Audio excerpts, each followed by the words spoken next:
Hi very good morning. ముందుగా అందరికీ happy Ugadi and Ramzan శుభాకాంక్షలు. So railway group D 2025 class 10th. So ఎవరైతే మొదటిసారి చూస్తూ ఉన్నారో కొన్ని క్లాసెస్ ప్రీవియస్ కూడా చూడడానికి ప్రయత్నం చేయండి. ఈరోజు మనం డిస్కస్ చేయబోయే టాపిక్ విటమిన్స్. సో కంటిన్యూగా చెప్పుకోవడానికి అయితే ప్రయత్నం చేద్దాం. సో ఇదే విటమిన్స్ అనే టాపిక్ ఒక్కో కాంపిటేటివ్ ఎగ్జామ్కి ఒక్కోలా ప్రిపేర్ అవ్వాల్సిన అవసరం ఉంటుంది. సో మన ఫోకస్ రైల్వే కనుక రైల్వే ఎగ్జామ్ని దృష్టిలో పెట్టుకొని మన యొక్క ప్రిపరేషన్ అనేది స్టార్ట్ చేద్దాం. వీడియో స్టార్టింగ్ టు ఎండింగ్ వరకు చూడండి. డెఫినెట్లీ మీకు చాలా ఉపయోగపడుతుంది, అందులో no doubt at all. And మన యొక్క యాప్ లాస్ట్ బెంచెస్ అనే యాప్ని డౌన్లోడ్ చేసుకోండి, లింక్ డిస్క్రిప్షన్లో ఇచ్చాను. అండ్ టెలిగ్రామ్ ఛానల్లో కూడా జాయిన్ అవ్వడానికి ప్రయత్నం చేయండి, దాని యొక్క లింక్ కూడా మీకు డిస్క్రిప్షన్లో అవైలబుల్ ఉంటుంది. ఏదైతే మనం లాంచ్ చేసామో బుక్ మొట్టమొదటిసారిగా తెలుగులో, సో ఇది ఈరోజు మాత్రం 330 రూపీస్కి ఇవ్వడం జరుగుతుంది, కేవలం ఈ ఒక్క రోజు మాత్రమే. సో ఎలా తీసుకోవాలి, అసలు బుక్లో ఏముంది అనేది డిస్క్రిప్షన్లో ఒక వీడియో ఉంటుంది బుక్ అని, ఆ వీడియో చూడండి, తీసుకోవడానికి ప్రయత్నం చేయండి. మోర్ దాన్ 1500+ బుక్స్ అయితే ఇప్పటివరకు సేల్ అయ్యాయి. ఓకే. అండ్ నెక్స్ట్ వచ్చేసి అండ్ పాలిటీ కావచ్చు, కెమిస్ట్రీ కావచ్చు, జీకే కావచ్చు, సైన్స్ స్కూల్స్ కావచ్చు, ప్రీవియస్ క్వశ్చన్ యాప్లో చదువుకోవడానికి కావచ్చు 49 రూపీస్. అండ్ గ్రూప్ డి వచ్చేసి 140. తక్కువ కాస్ట్ పెట్టడానికి మెయిన్ రీజన్ అందరికీ అందుబాటులో ఉండాలని. ఓకే. సో మీరు పెట్టిన ప్రతి రూపాయికి న్యాయం జరుగుతుంది. ఎస్పెషల్లీ ఇది డిజైన్ చేసింది రైల్వే ఎగ్జామ్స్ కోసం మాత్రమే, అది మీరు గ్రహించండి. సో ఇది కూడా ఈరోజుతో ఆఫర్ తీసేస్తాను. సో మోస్ట్లీ మళ్ళీ పెట్టే అవకాశం అయితే లేదు. And right, coming to the topic vitamins. So రైల్వేలో ఏ విధంగా అడుగుతాడో కనుక మనం ఒకసారి పాయింట్ టు పాయింట్ నేర్చుకోవడానికి ప్రయత్నం చేద్దాం. మొదటగా విటమిన్ల అధ్యయనాన్ని ఏమంటారు అని కనుక మనం బేసిక్ లెవెల్ ఆఫ్ క్వశ్చన్ చూస్తే విటమినాలజీ అంటాము.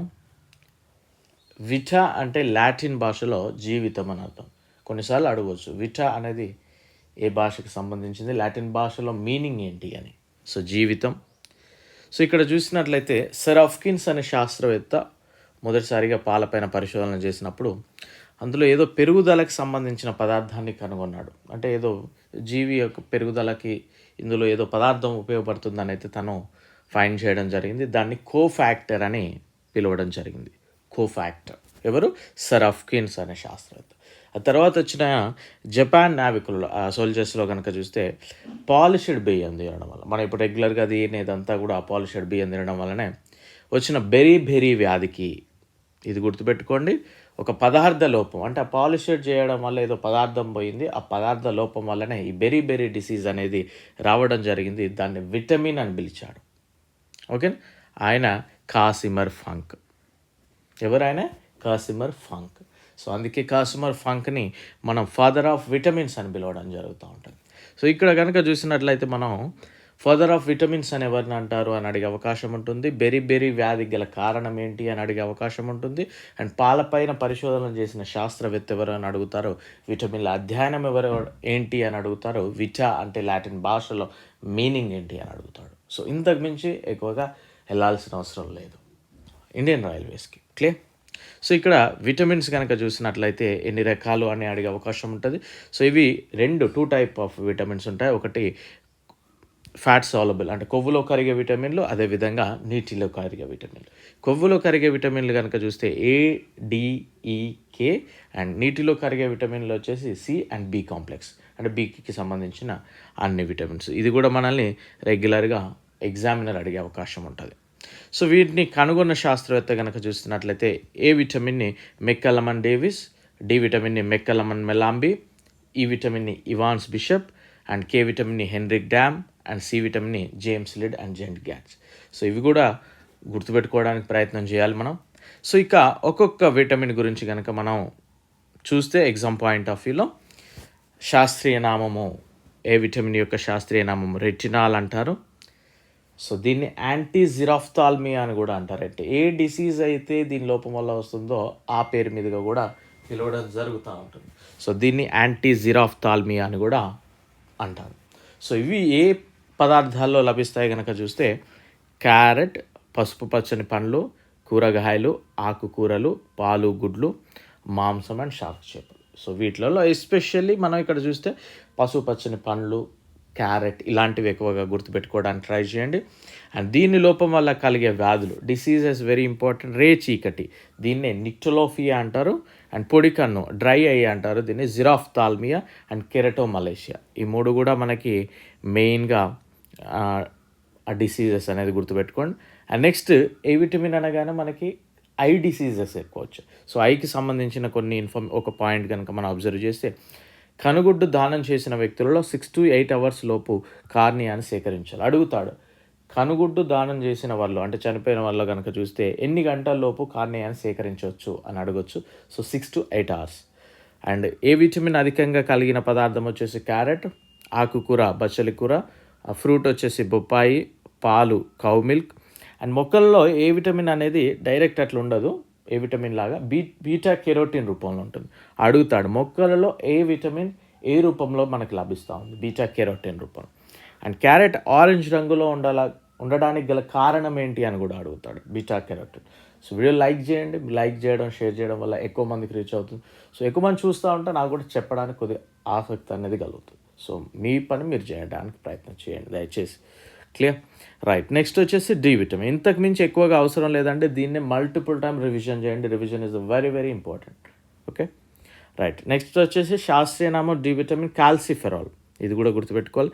దీన్ని ఫ్రీ విటమిన్ అంటాము, సూర్యరశ్మి విటమిన్ అంటాం. ఫ్రీ విటమిన్ అని ఎందుకంటామంటే మనం ఎండలో ఉంటే వస్తుంది కానీ. అండ్ లభించే పదార్థాలు క్యాట్ చేపలు, పాలు, గుడ్లలో ఉండే పచ్చ సొనలో అండ్ మీట్లో. సో దీని లోపం వల్ల కలిగే వ్యాధులు, రికెట్స్ వెరీ ఇంపార్టెంట్ అండి. డి విటమిన్ అనగానే రికెట్స్ గుర్తుకు రావాలి. Osteomalacia, osteoporosis. ఆస్టియో అనేది మనం గుర్తుపెట్టుకోవడానికి ట్రై చేయండి. ఆస్టియో అనగానే మన డి విటమిన్ అనేది గుర్తుకు రావాలి.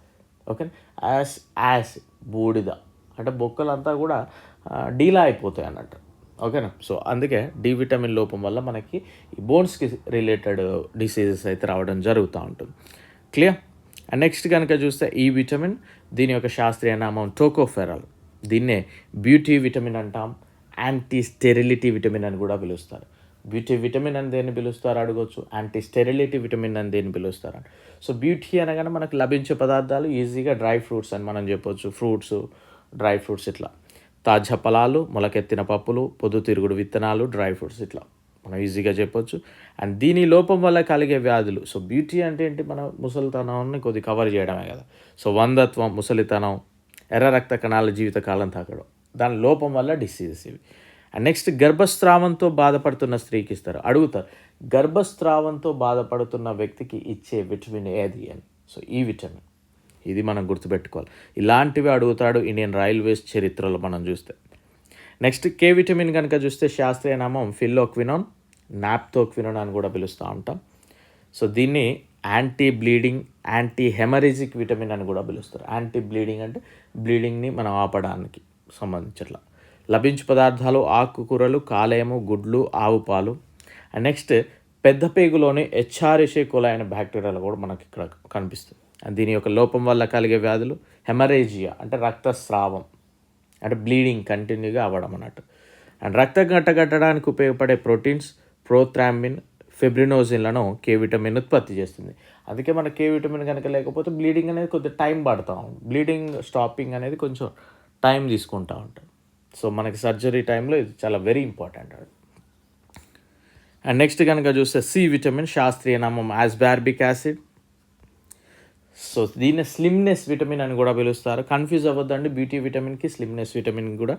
లభించే పదార్థాలు నిమ్మజాతి ఫలాలు, ఉసిరి, జామ, టమాటా. సి విటమిన్ ఎక్కువగా ఉండే ఫలం వచ్చేసి ఉసిరి. ఇది మనకి జంతు సంబంధ పదార్థాల్లో లభించదు సి విటమిన్. సో సిట్రస్ జాతి పండ్లలో ఎక్కువగా కనిపిస్తూ ఉంటుంది ఇది. దీని లోపం వల్ల కలిగే వ్యాధులు స్కర్వి, దంత సమస్యలు మనకు రావడం జరుగుతూ ఉంటుంది.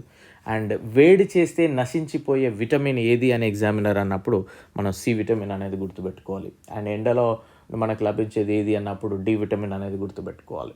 ఓకే, సో ఇది.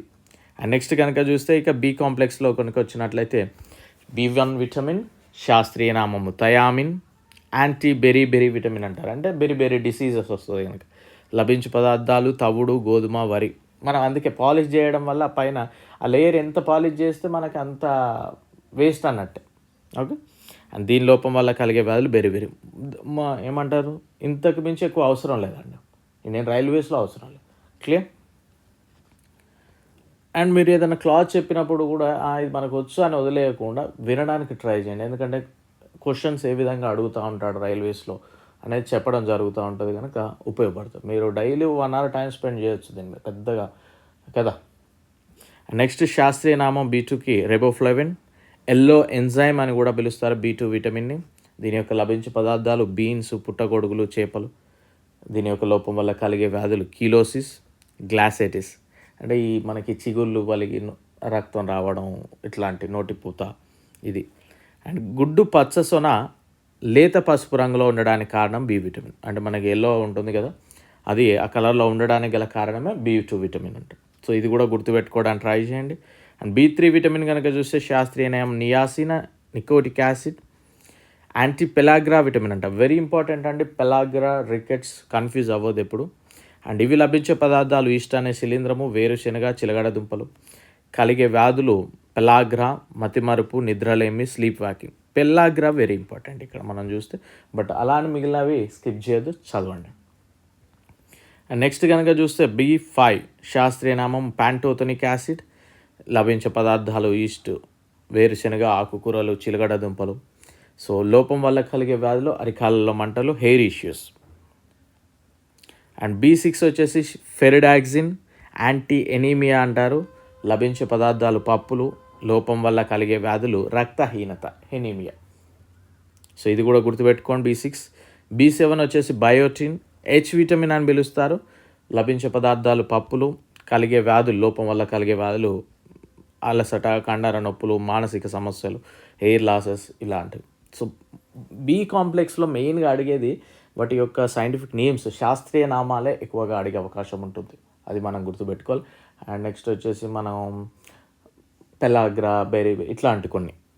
అండ్ నెక్స్ట్ B9 కనుక చూస్తే శాస్త్రీయ నామం ఫోలిక్ యాసిడ్. లభించే పదార్థాలు ఫ్రూట్స్, తృణధాన్యాలు. లోపం వల్ల కలిగే వ్యాధులు మానసిక రుగ్మత గల శిశువులు జన్మిస్తారు. And leukaemia and blood cancer అది. అండ్ B12 విటమిన్ సైనకోబాలమిన్, ఇది కూడా వెరీ ఇంపార్టెంట్. అండ్ ఎరుపు రంగులో ఉండే కోబాల్ట్ అనే లోహ మూలకాన్ని. సో అడుగుతారండి, ఇది B12 విటమిన్ ఏ మూలకాన్ని కలిగి ఉంది? కోబాల్ట్ అనే మూలకాన్ని ఏ విటమిన్ కలిగి ఉంటుంది? ఇలాంటి క్వశ్చన్స్ అడుగుతారు. ఎనర్జీ డ్రింక్స్లో యూజ్ చేస్తారు. అండ్ లభించే పదార్థాల కాలేయం. దీని లోపం వల్ల కలిగే వ్యాధులు వచ్చేసి రక్తహీనత అండ్ హిమోగ్లోబిన్ పర్సెంటేజ్ అనేది డిక్రీజ్ అవ్వడం. సో అదేవిధంగా B1, B7 అనేది సల్ఫర్ని కలిగి ఉంటాయి. ఈ రెండు కూడా గుర్తుపెట్టుకోండి. సో ఇండియన్ రైల్వేస్లో మనల్ని ఇదే టాపిక్ మనం 3 గంటలు చెప్పుకోవచ్చు, లేదా 1 day చెప్పుకోవచ్చు. మనం ఏదైనా మంచి ఆథర్ బుక్లో చూసినా ఇదే టాపిక్ 10 పేజీలు ఉండొచ్చు, 20 పేజీలు ఉండొచ్చు, 30 పేజీలు ఉండొచ్చు. బట్ అదే బుక్ నుండి మన రైల్వేస్కి ఏం అవసరమో అది మనం చదవాలి. సో ఇదే టాపిక్ ఇప్పుడు స్కూల్ అసిస్టెంట్ సైన్స్ ఉన్నదనుకోండి, వాళ్ళు ఇంకొంచెం డెప్త్గా చదవాల్సిన అవసరం ఉంటుంది. ఎందుకంటే వాళ్ళ ఫోకసే అది కనుక, సైన్స్ కనుక. సో మీరు ఈ వ్యారీ అనేది ఎప్పుడైతే తెలుసుకుంటారో మిగతా వాళ్ళకంటే ఒక స్టెప్ ముందే ఉంటారు. ఏదో గుడ్డిగా చదువుకుంటూ పోవడం కాకుండా ఏదైనా బుక్ ఉన్నప్పుడు ఆ బుక్లో మనకేం అవసరం అనేది మనం గ్రహించగలగాలి. క్లియర్. ఎందుకంటే ఒక బుక్ అన్ని ఎగ్జామ్స్కి ఉపయోగపడాలని రాస్తారు చాలా మంచి ఆథర్స్. సో సపరేట్గా ఉండే బుక్స్ అనేది వేరే విషయం. బట్ ఒక పర్టికులర్ బుక్ కనుక చూస్తే, ఇప్పుడు పొలిటీ లక్ష్మీకాంత్ బుక్ చూస్తే అది సివిల్స్, గ్రూప్స్ అందరూ అదే చదువుతారు. బట్ మనకేం అవసరం అందులో రైల్వేస్లో? సో అది గ్రహించగలిగిన రోజు డెఫినెట్లీ మిగిలిన వాళ్ళకంటే ఒక ½ మార్క్ అయినా మీరు ఎక్కువ సాధిస్తారు. సో ఓకేనా, రైట్. సో ప్రాపర్గా క్లాస్ నేర్చుకోవడానికి ప్రయత్నం చేయండి. ఈవినింగ్ టైంలో మనం ప్రీవియస్ క్వశ్చన్స్ డిస్కస్ చేయడానికి ట్రై చేద్దాం. సో మీరు షేర్ చేయడం, ఎక్కువ మంది రీచ్ చేయడం వల్ల నాకు కూడా కొద్దిగా చెప్పాలనే కొద్దిగా ఇంట్రెస్ట్ పెరుగుతుంది కనుక సో మీ యొక్క సపోర్ట్ కూడా చేయడానికి ప్రయత్నం చేయండి. Thank you. I wish you very good luck and happy Ugadi and Ramzan.